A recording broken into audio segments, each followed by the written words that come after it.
What advice would you give to students who feel like their voice or free expression are being oppressed by university administrations or DEI programs?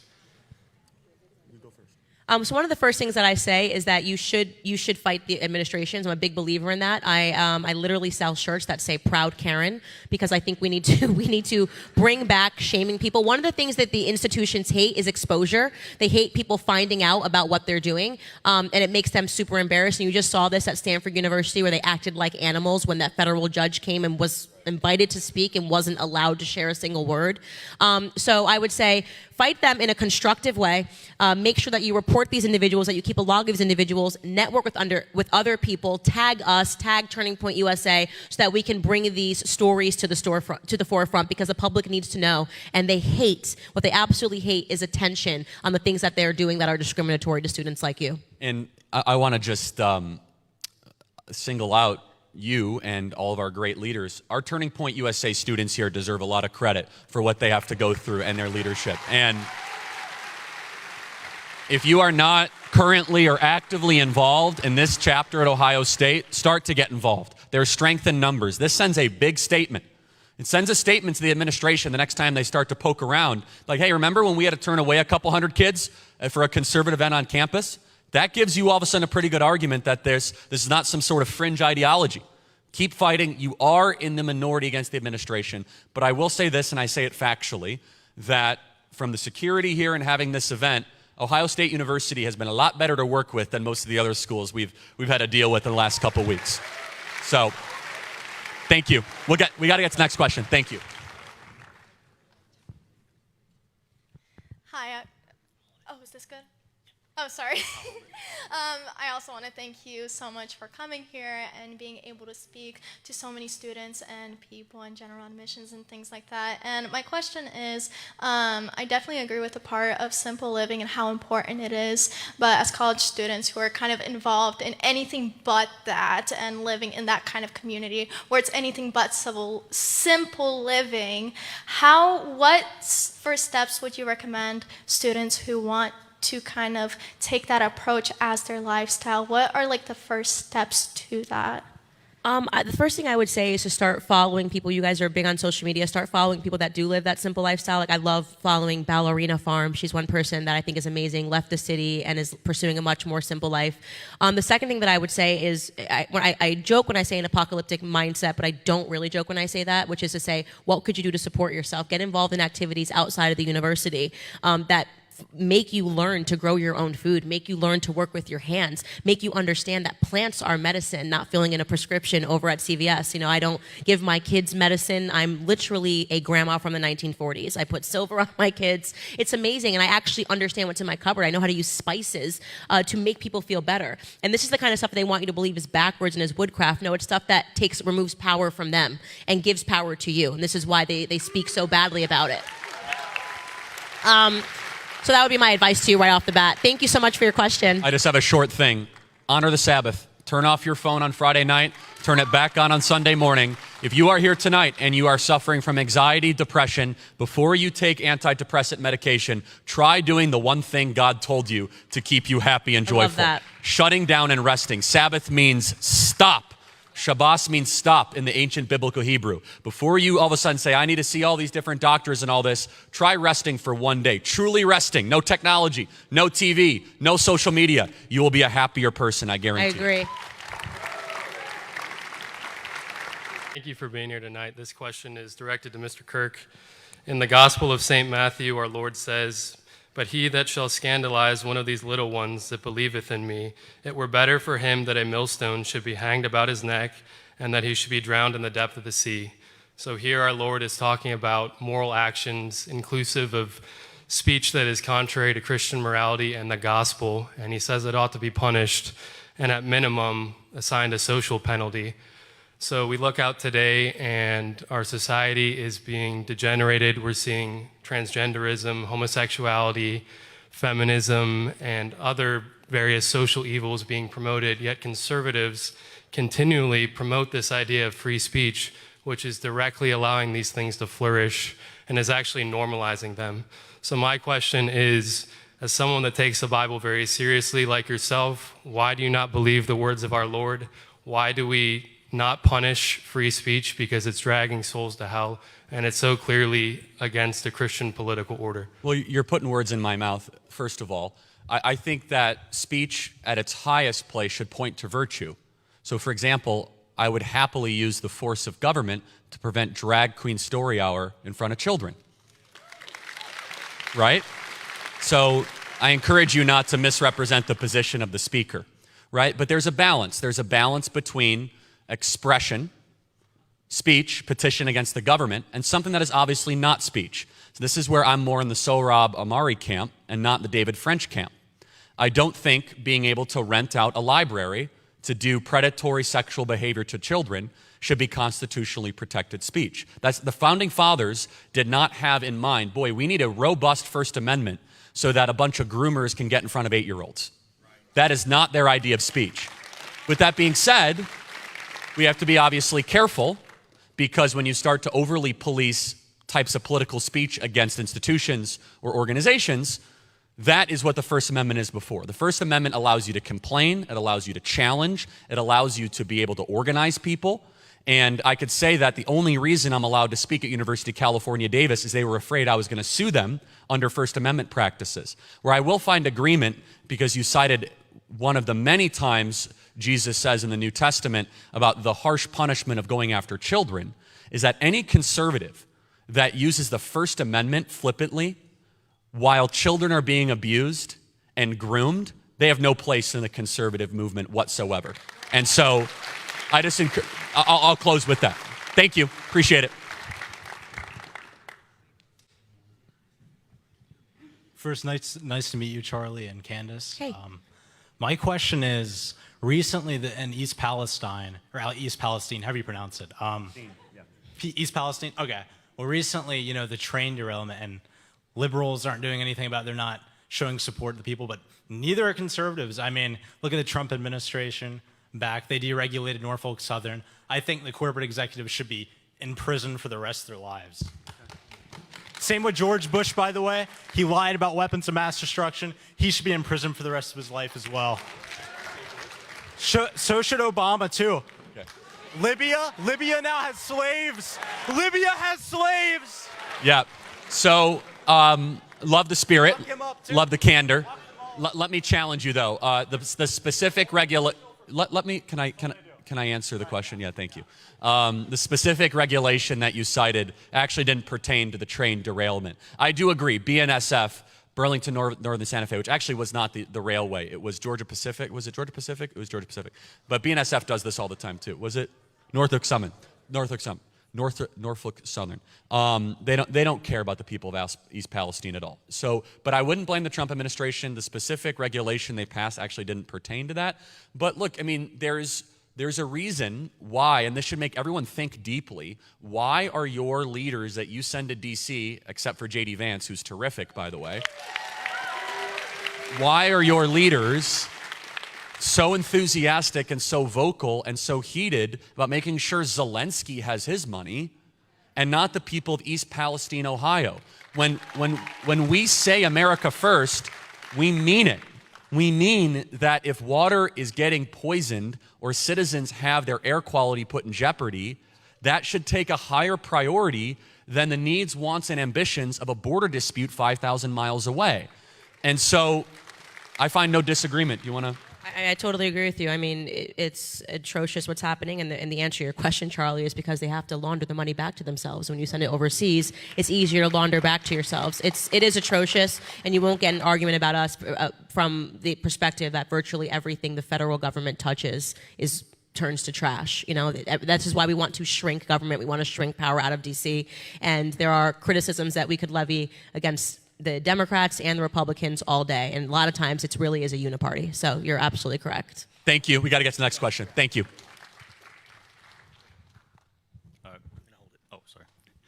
So the first thing I'd like to mention is that my mother and father wanted me to say hello for them because they couldn't be here, and they're big fans of you. Hi, Mom and Dad. Yeah, but I'm the socialist they raised, so I would like to ask you a question in opposition. I was like, So what do you say? I'm the socialist they raised, so I'm saying I'm asking a question in opposition. Yeah, no worries. We're glad you're here. Yeah. It's awesome. Thank you. I said, how can we have relativized a love for America when we have a long history of being anti-democratic overseas, being involved in coups in Chile, Guatemala, that have been supported by both democratic and Republican institutions?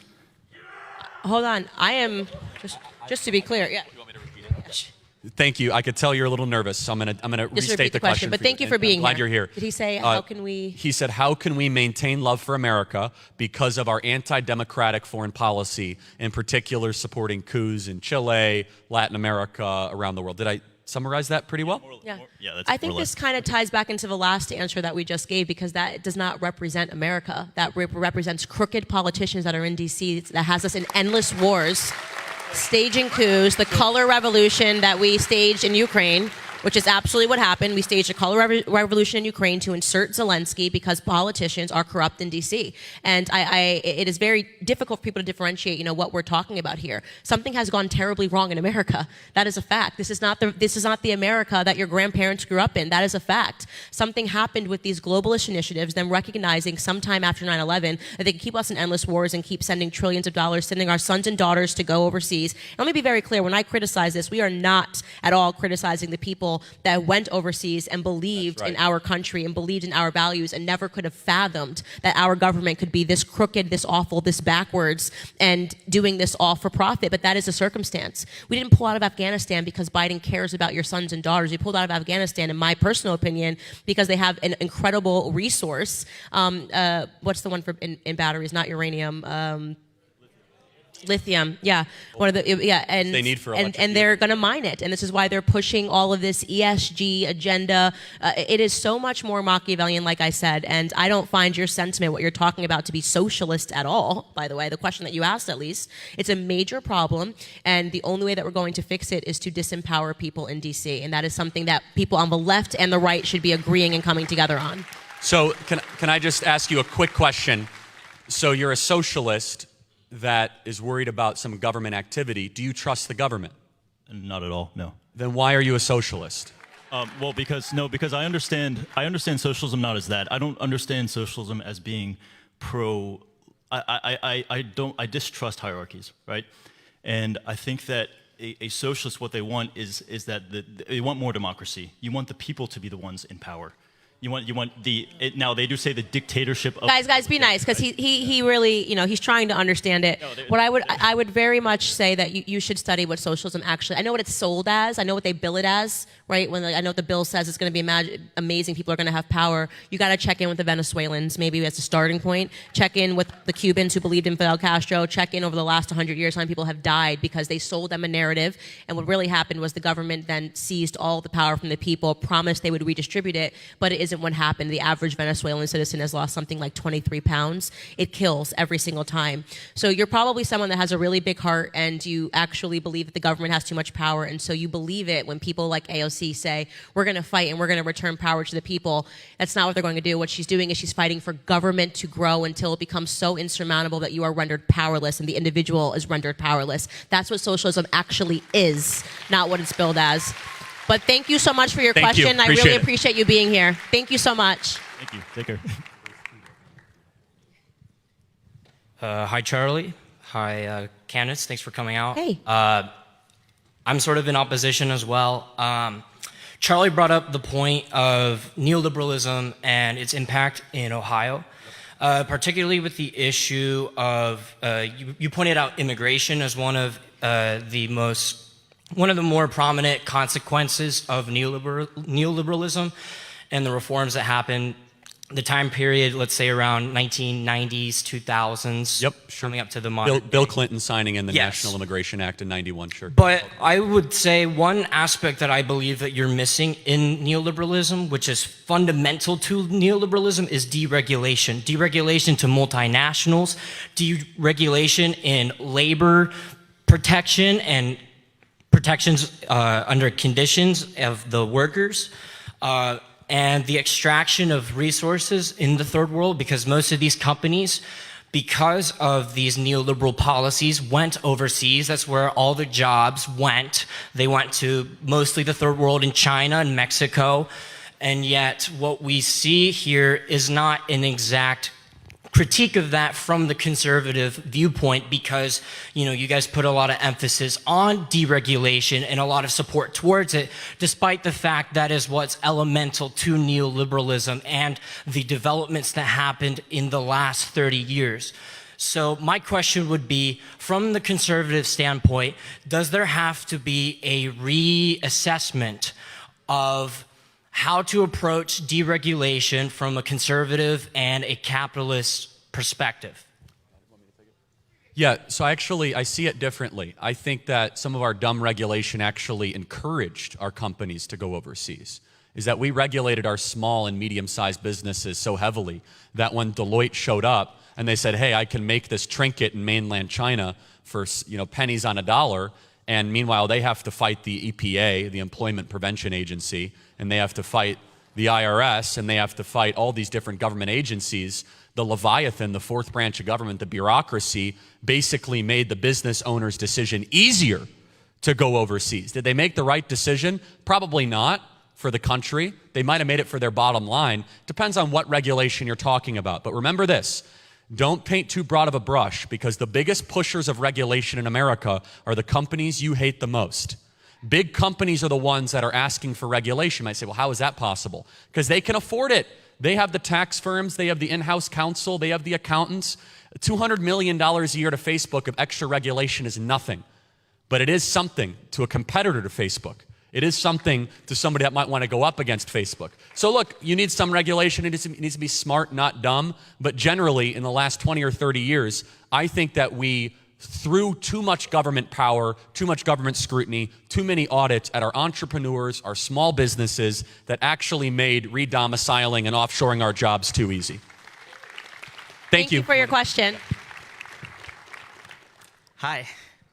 So my question is, you guys were discussing blue-collar workers and how they have a lot of wisdom, which I certainly agree with. I'm sure they do have a lot of wisdom.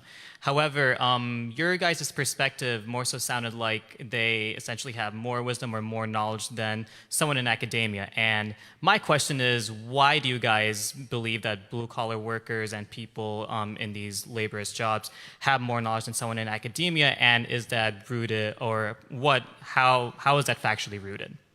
So I guess I would say, rather than saying wisdom, I would say that they have more real-world value and currency than somebody who's writing papers trying to transform the world from a classroom. And I genuinely believe that. I believe that there is more value in learning to work with your hands. There's more value in learning how to raise productive human beings. I hate the fact that women are being sold a bill of lies and being told that we should be competing with men and wanting to run executives of Fortune 500 companies. I believe that we absolutely flourish in our feminine roles, and that the toughest job in the world is being a stay-at-home mom and raising good children. So to me, when we shifted those values and we stopped realizing that these people actually have the most value to society, in society, we watched our social decline begin. And we have essentially been within a managed social decline for the last 60 years, in my opinion. I would add to that, anyone has to take a sociology class or anthropology class here? Yeah, have a kid. You'll learn a lot more about human beings than anything a textbook could teach you. 100% true. Experience always is going to override what you can learn in a book. By the way, I would say you conflated two words, knowledge and wisdom. They're not the same thing. There's a lot of knowledge here at Ohio State University. There's not a lick of wisdom in most of these classrooms. And what is the difference? Very simple. Knowledge is practical. How do you develop a medication? How do you navigate an airplane? Build a house. Build a house. That's fine. Knowledge is important. Wisdom tells you whether or not you should do it. Wisdom is eternal. Wisdom does not change. Wisdom is the knowledge of things that will be true 200 years from now, and they were true 500 years before, because you're dealing with the same raw material. Human beings do not change. We are broken from nature, and it takes effort to create good people. The reason why college campuses are devoid of wisdom is because the beginning of wisdom is the fear of the Lord. Thank you so much. Thank you so much for your question. Next question. Hello, you guys look wonderful tonight. My name is David. Thank you. You look wonderful too. Thank you. My question is, with our founding fathers being lawyers and educated men, is their academia and ideologies just as destructive as those you've discussed? Furthermore, what about Herodotus, Socrates, and Aristotle? Well, no, they were classically educated. Like John Adams spoke fluent Hebrew. The founding fathers believed the Bible was the greatest book ever to exist in the history of the world. The most cited book, secular or otherwise, was not John Locke, it was not Montesquieu, it was not David Hume, it was the book of Deuteronomy in the Federalist Papers and the documents that led up to our founding. The founding fathers, when they put the Liberty Bell, they put Leviticus 25 on it. Leviticus, not Psalms, not Proverbs, not John, Leviticus, okay? These are serious Bible believers that understood the foundational roots of a civilization. How many college professors here would quote Leviticus to their students in a positive way? What does classically trained means? Herodotus was the founder of history. Socrates invented the classical dialogue and the idea of the pursuit of truth. Classical education believes in three things: goodness, beauty, and virtue. There's something high, and we should aim for it. That we have a soul, that there's an eternal component to our existence that is more than material matter, and that we as a human being, it's going to take work and effort, but we can aim high, point high, and we can be better tomorrow than we are today. The educational manifesto today is opposite. They say you're nothing more than a combination of chemicals and matter that have accidentally combusted into where you are today through a Darwinian process, and there is no beauty, there is no goodness, there is no virtue, there is no truth. The founding fathers were proper academics. The ones today are charlatans disguised as academics. So well said. So well said. Hi, I'm nervous in front of two future U.S. presidents, but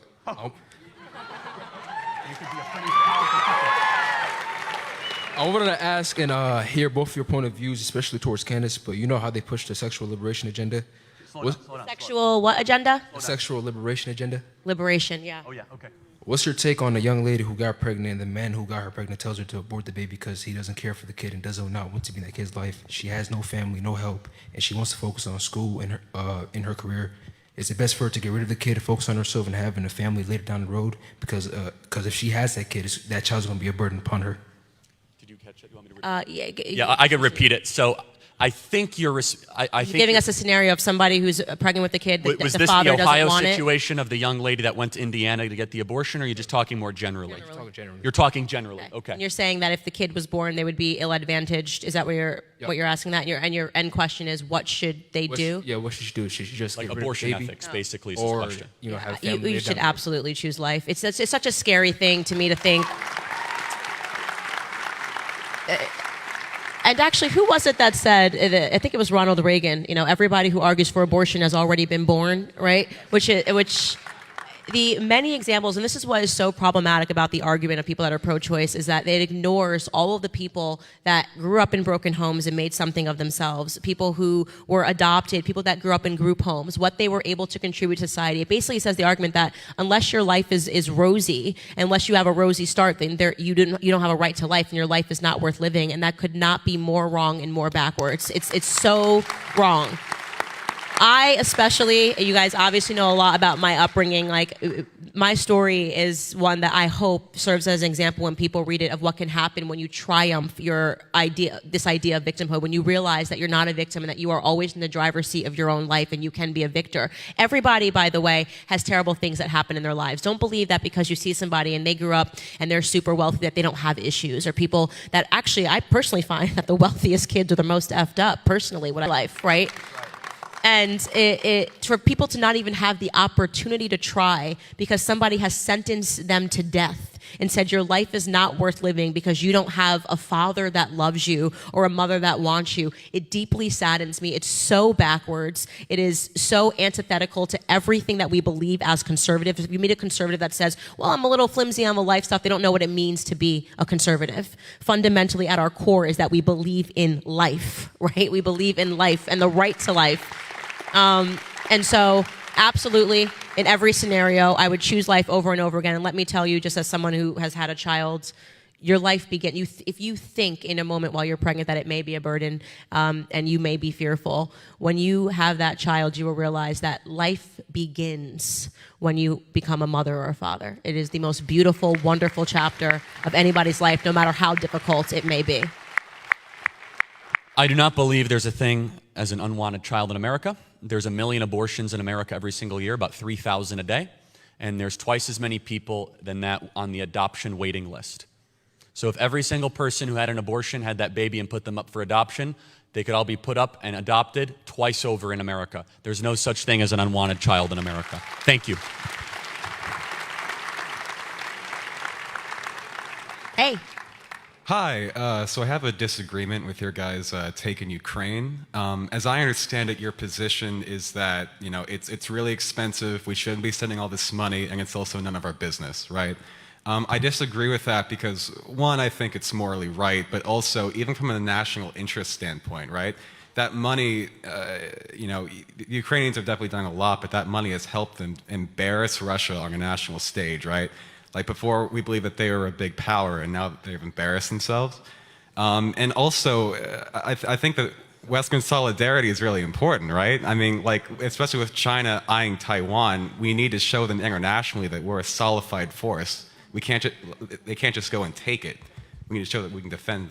So we're spending trillions of dollars to embarrass Russia? That's like a little bit of embarrassment? Is that what we're trying to do? You think that we should be recycling millions of dollars and having millions of dollars disappear into thin air so that we can say, ooh, look, Vladimir Putin is embarrassed. And if by embarrassed, you mean shaking hands with Xi Jinping, talking about how things are going to change and that the next 100 years are not going to look like the last 100 years, then you are not paying attention to what is going on. We have just pushed Vladimir Putin into the arms of China, right? One of our the greatest competitor that we possibly have is China. They're shaking hands. They're openly mocking the West. This has never happened before, right? They think the West is a joke. And why shouldn't they? Look at us. We're having debates about gender. We don't know what a woman is, okay? Hollywood, we think that it's cool to have Zelensky make attendances at the Grammys. It's a joke. It's a complete and utter joke. So no, first and foremost, we talked about national interest. National interest require that it was in our nation or it impacted us. It's not my effing business what happens in the Eastern Corridor while we have real Americans that are suffering today. And if you notice, it's been non-stop wars that we haven't lost. You want to talk about embarrassment? Try leaving billions of dollars of technology in Afghanistan after spending decades fighting. That's embarrassment. That's embarrassment. What's embarrassing is China then flying immediately after we magically evacuate and meeting with the Taliban and immediately recognizing them as a government. We had daughters and our sons that died. What did we win? What about those weapons of mass destruction? Was this the 20th anniversary of Iraq? You want to talk about embarrassment? The things that we did in Iraq, the things that we've done all across the world, and for what? What do you have to show for it? Well, I guess we embarrassed a few people while we were sending Americans over to die. At least we were able to embarrass a few people in the process. That's not a good way to think. I'm going to tell you right now, that's not a good way to think. We should think about prioritizing all of the issues that we have in America. You want to talk about an invasion? Let's talk about the one that's happening at our border every single day. That's what we mean when we say America first, okay? We have plenty of issues to solve. Not a single red cent should be sent overseas until we fix what's happening here in the United States. Thank you for your question. I'll add one thing. Just Candace makes a fabulous point that needs to be repeated and repeated. A country that cannot determine what a woman is should not go to war. How embarrassing. How embarrassing. Now, this is a general rule for conflict. If you have a domestic crisis where you are not able to agree on basic truths, you are not a nation ready to go free. China's writing articles, their newspapers, they're literally writing articles mocking America about how we don't know what bathroom to go into, right? About how we sent the full force of the military to shoot down a Hobby Lobby balloon. Right? If you think that the embarrassment that Russia is embarrassed, you haven't been paying attention to what's happening in America. Honestly, we become a mock. We're being mocked in the Eastern Corridor. And I'll go even a step further. It's a tragic geopolitical mistake that Russia is not neutral, if not an ally, with us against the Chinese Communist Party. All this saber rattling that it's the Cold War and Russia against us. It didn't have to be this way. Donald Trump Cold War hangover. It's Cold War hangover. Donald Trump had it in the right position. The Chinese Communist Party is the great threat against the West and American liberty, and now they have a gas station. The Chinese Communist Party now has more oil reserves than they know what to do with in a great super alliance that we helped create. Please study the pipelines. Really understand. It's really understand. This is not about scoring points. This is not about running an article on CNN and Washington Post saying, "Oh, look, we embarrassed." You need to study the map of the pipelines and understand exactly what he is talking about when he is saying the threat of an alliance between Russia and China. They don't care about some points on the board saying, "Oh, look, it's so serious. We are in such a severe state right now." When I say it is managed social decline, managed political decline, we are no longer being taken seriously on the world stage. When I watched, I think it was Russia Today, a clip that my executive producers pulled of them openly laughing and mocking the American military, unfathomable even 4 years ago when Trump was in office. Unfathomable. They're openly mocking us. They don't take the West seriously, because why should we be taken seriously? We're arguing over bathroom signs over here. Thank you. Got to get to the next question. Thanks for being here. Oh my, it's like a very scary thing that's happening. I don't think people understand the significance of what's happening in the Eastern Corridor right now. Not all of them. Oh yeah, he is so, but he's so not aligned with Western principles. Everything he's doing, locking up his political opponents, that's something that he definitely did. He did shut down the Russian Orthodox Church, not all the churches. Okay, we'll get to a question here. Hi, this is directed more towards Candace than anyone. I've heard a lot about you, haven't really went to an event like this in general. I get the point that you're not really well liked specifically with the Black community, but one thing I wanted to address was growing up socially, a lot of Black people around me at least were conservative. They went to church every Sunday. They were very religious. They weren't a biggest fan of LGBT. That's just how they were. Mm-hmm. What do you think is stopping them from being in this room? Culture.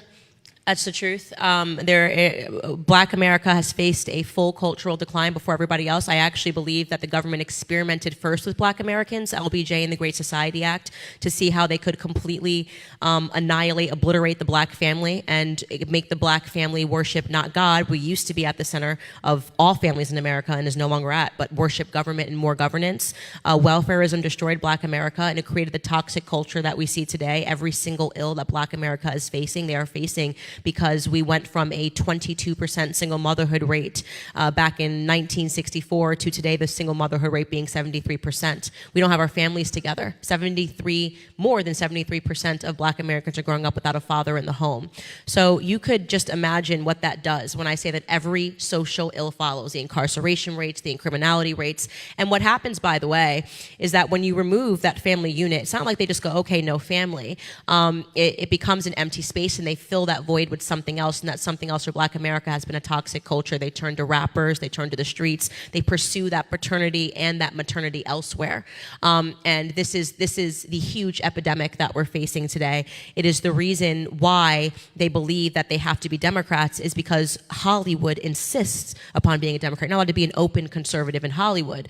Well, if Hollywood and what's on the TV is raising you, then that's the only option you've ever been presented with. You couple that with the other pillar, which is the education system, also decisively Democrat, decisively left-leaning, specifically because their initiative is to further marry you to government. The Department of Education was created in the 1970s, and with the explicit goal to make sure that people that are growing up under the Department of Education, all of us, believe that governance can deliver us from everything, and it's working. So they destroyed the family, they attacked culture, and then they went toward the educational pillar, and that is the predicament that you see across Black Americans. I try to fight all of those pillars in every single capacity, and the easiest way to fight the cultural one is to simply say on a stage every single day that Black people don't have to be Democrats. So that's it. Give another option. Thank you. Thank you so much for your respectful question. And join Blexit, Blexit.com. There we go. Blexit.com, powered by Turning Point USA. Beautiful. Next question.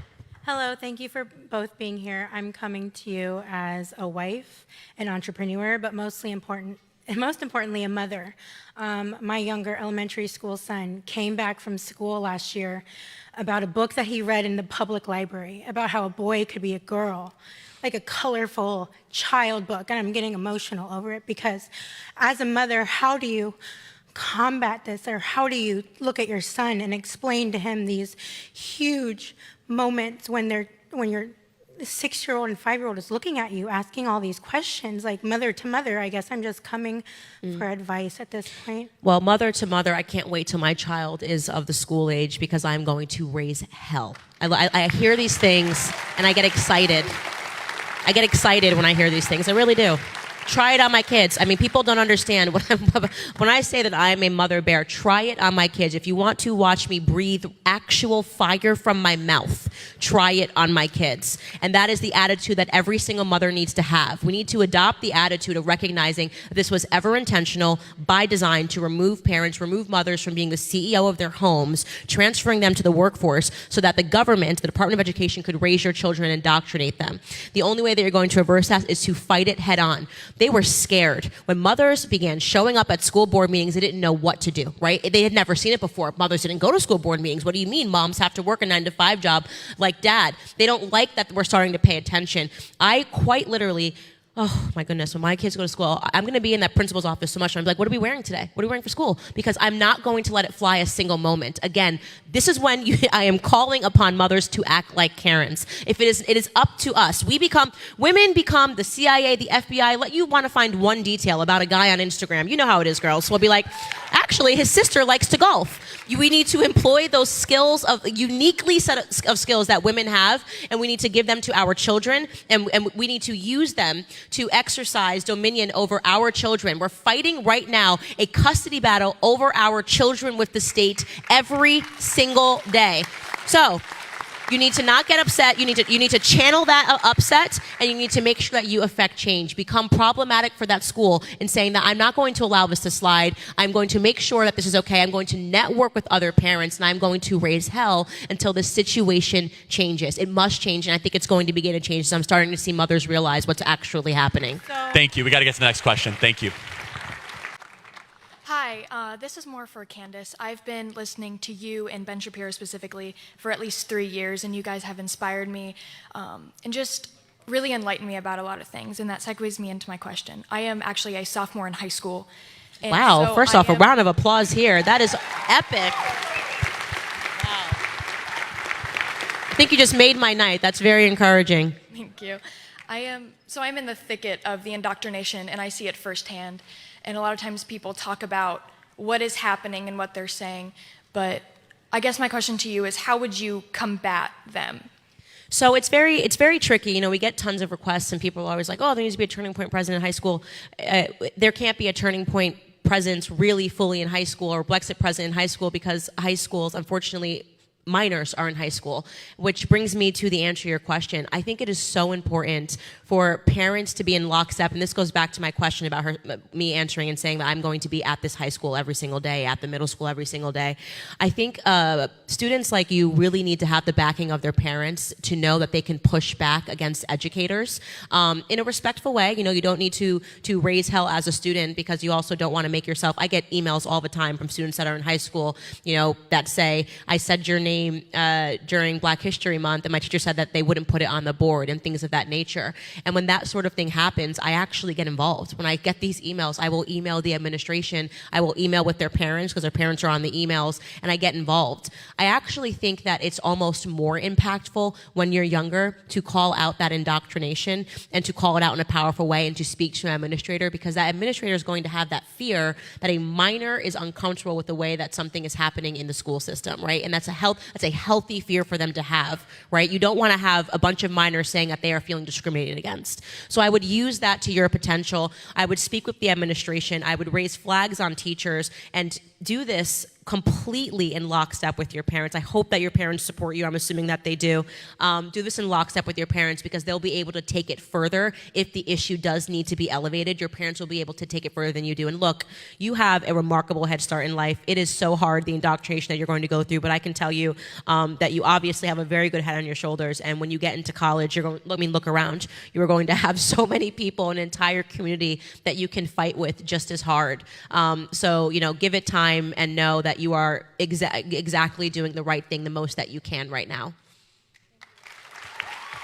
It was so nice to meet you. And start a turning point chapter at your local high school.